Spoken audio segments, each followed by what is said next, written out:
Halo warga sipil sekalian, balik lagi sama saya Dekan Nur Ghazali yang bakal ngobrol-ngobrol santai tapi isinya padat berisi. Hari ini kita bakal ngomongin sesuatu yang penting banget, apalagi buat generasi muda seperti kita-kita ini, yaitu metode dan media pendidikan multikultural di sekolah dasar. Jadi siap-siap ya, jangan sampai di skip. Apa itu pendidikan multikultural?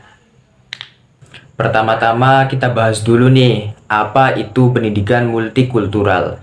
Singkatnya, pendidikan ini tuh ngajarin anak-anak buat saling menghormati perbedaan.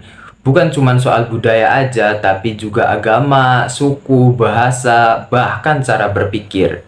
Contohnya kalau di kelas, ada si Andi yang suka batik dan si Budi yang seneng main angklung. Mereka belajar buat saling mengapresiasi, bukan saling mengejek. Nah, penting banget nih warga sipil. Kenapa? Karena kita hidup di negara yang super beragam.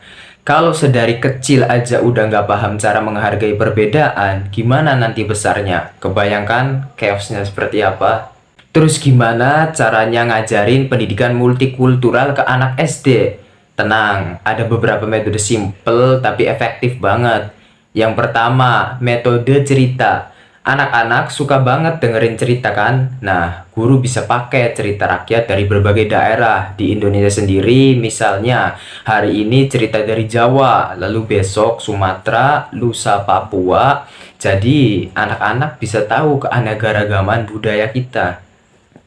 Yang kedua, bisa dengan diskusi kelompok. Anak-anak diajak ngobrol bareng soal topik-topik kayak kenapa sih kita harus saling menghormati, atau apa yang kamu pelajari dari teman beda budaya. Nah, pasti seru kan saat kita berdiskusi seperti itu saat di dalam kelas. Yang ketiga, ada belajar melalui proyek. Contoh, bikin pameran mini budaya, ada yang bawa makanan tradisional, baju adat, atau bahkan seni dari daerah masing-masing. Jadi, mereka belajar sambil praktek. Asyik kan? Yang ketiga, media pendidikan multikultural.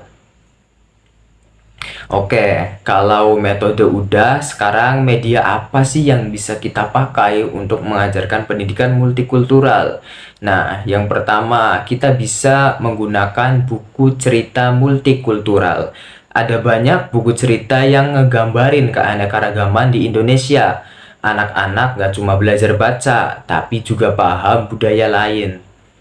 Yang kedua, nah ini ada video edukasi. Nah, kayak video ini contohnya guru bisa pakai video interaktif yang ngebahas budaya secara visual. Anak-anak pastinya lebih enjoy dan juga cepet pahamnya. Yang ketiga, bisa pakai permainan tradisional. Misal, main congklak, gobak sodor, atau permainan daerah lainnya. Sambil main, sambil belajar kan seru banget pasti.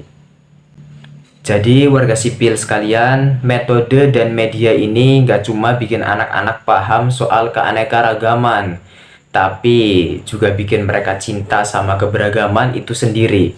Dan ingat, perubahan itu dimulai dari diri kita. Jadi yuk kita support pendidikan multikultural mulai dari sekarang.